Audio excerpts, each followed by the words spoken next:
पतिव्रता स्त्रियों को क्या करना चाहिए, ये सब मेरे बिहारी जी गोपियों को समझा रहे। मेरे बिहारी जी करें वो तो बात चलो ठीक है, मैंने बंसी बजाया और आप लोग आ गई, लेकिन क्यों आई? ब्रूता गमन कारणम। अरे अर्धरात्रि में किसी पर पुरुष के पास जाना ये कहाँ तक उचित है? आप किसी की बेटी हैं, किसी की बहन है, किसी की धर्म पत्नी है, तो आपका कहाँ तक उचित है? मनुस्मृति में नियम है कि स्त्रियों को सदैव अनुशासन में रहना चाहिए। बुरा नहीं मानिएगा, स्पष्ट उसमें दर्शाया गया है कि सदैव अनुशासन में रहना चाहिए। बोले कब तक? बोले जब तक जीवन हो। क्यों? बोले जब तक विवाह ना हो तब तक पिता के अनुशासन में रहे। शादी हो जाए तो शादी के बाद पति के अनुशासन में रहे, और किसी कारणवश पति की मृत्यु हो जाए तो पुत्रों की देख रेख में रहे। रामायण में बाबा जी लिखते हैं कि ढोल गंवार शूद्र पशुनारी सकल ताड़ना के अधिकार। ताड़ना मीन्स पीटना नहीं, ताड़ना एक अवधि शब्द है। ताड़ना मीन्स देखना, सदैव देख रेख में रखना चाहिए। क्यों? बोले इसलिए कि माताओं का हृदय बड़ा ही कोमल होता है, इनके अंदर बहुत जल्दी दया जागृत हो जाती है, बड़ी दयालु होती हैं, और कभी कभी कुछ लोग इसी दयालुपन का गलत फायदा उठा लेते हैं। इनके अंदर दया और धर्म की भावना कूट कूट के भरी होती है। अभी आप रास्ते में जा रहे हो, कहीं किसी का कोई झगड़ा हो गया हो, किसी की चोट लग गई हो, एक्सीडेंट हो गया हो, तो आप तो अपने रास्ते चले जाएंगे। लेकिन अगर कोई देवी उधर से गुजर रही है ना, तुरंत उसका हृदय कहेगा अरे क्या हुआ भैया, कैसे हो गया?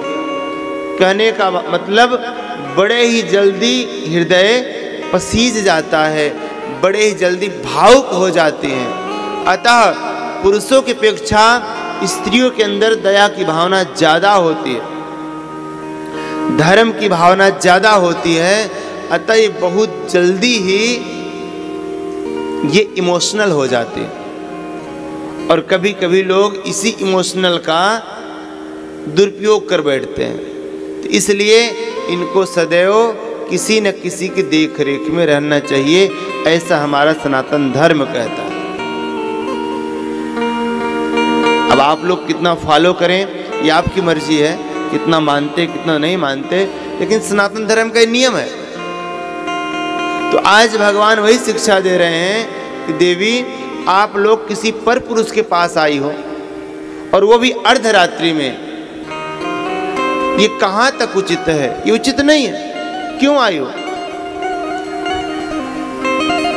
सारी गोपियां मन ही मन विचार करने लगती हैं, कन्हैया पहले तो बंसी बजा बजा के बुलाता है, और जब हम सब आ जाती हैं उल्टे प्रश्न भी करता है कि आप क्यों आई हो?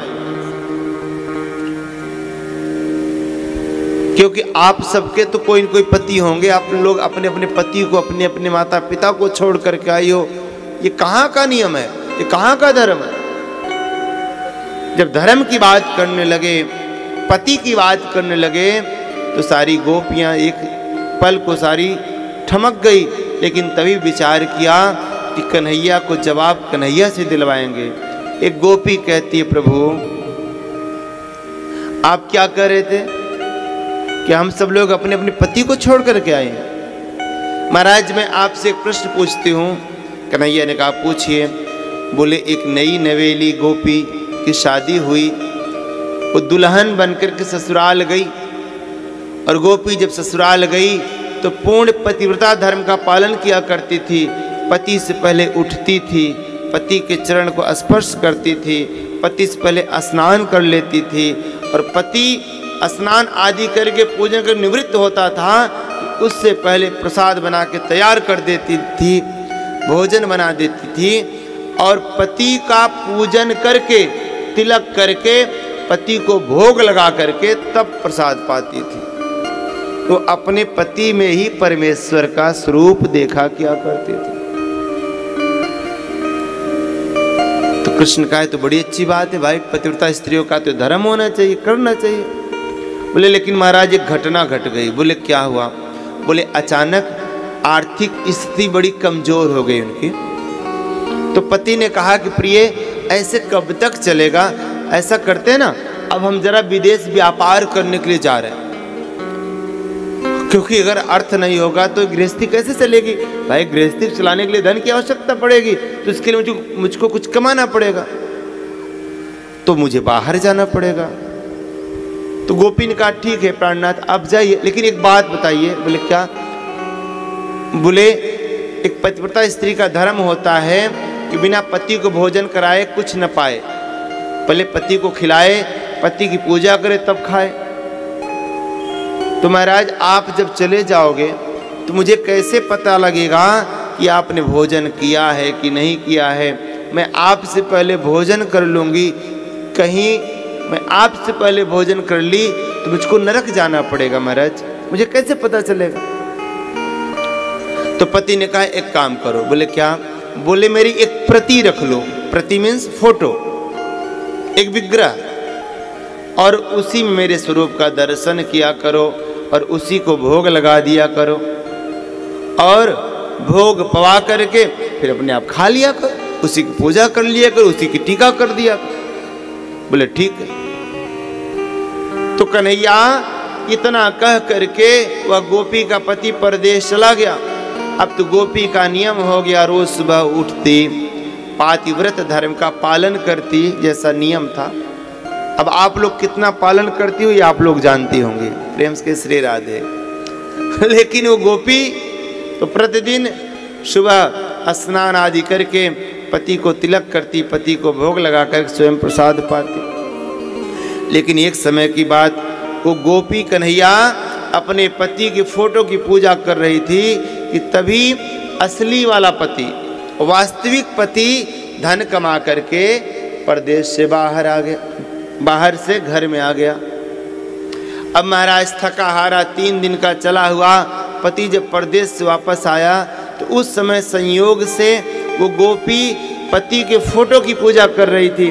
अब महाराज ये बताओ कि वो पहले फोटो की पूजा करे या जो असली पति आया है थक हार के पहले उसकी देखभाल करे, उसकी पूजा करे? बताइए, असली करे ना? तो कन्हैया ने भी यही उत्तर दिया। कन्हैया ने कहा अरे गोपियों, अरे जब असली पति आ गया तो प्रतीक की आवश्यकता, फोटोकॉपी की आवश्यकता, असली की पूजा करनी चाहिए ना। तो गोपियों ने कहा प्रभु वही हम भी तो कहना चाह रही हैं, ये संसार के जितने पति हैं ये सब प्रति हैं। इस जन्म में ये मिले हैं, अगले जन्म में पता न कौन मिलेगा। प्रेम से कहिए श्री राधे। लेकिन आप तो जगत पति हैं, आप मेरे भी पति हैं, मेरे पति के भी पति हैं, मेरे सासू के भी पति हैं, मेरे ससुर के भी पति हैं। आप तो संसार के पति हैं, आप तो जगत पति हैं। हे मेरे प्यारे, जब आप आ गए हैं तो इन साधारण पतियों से क्या लेना देना? हे नारायण, आपके इस स्वरूप में पर मैं लाखों पति को वारी जाऊं। गोपियां कहती हैं कि जा दिन ते नंदलाल लला छवि आलिय नैन निहारी रे, ता दिन से गृह काज और लोक की लाज बिसारी रे। बलवीर जुकासी कहा कहिए, तन की सुधि नाही संभारी रे, कि मनमोहन के मुस्कान के ऊपर मैं लाख पति व्रत वारी रे। हे लाला, मैं तेरे एक मुस्कान के ऊपर लाखों पतियों को वारी जाऊं, क्योंकि तू तो मेरा जगत पति है। ये संसार वाले पति तो इस जन्म में मिले, अगले जन्म में पता न मिलेंगे कि नहीं मिलेंगे। प्रेम से कही श्री राधे।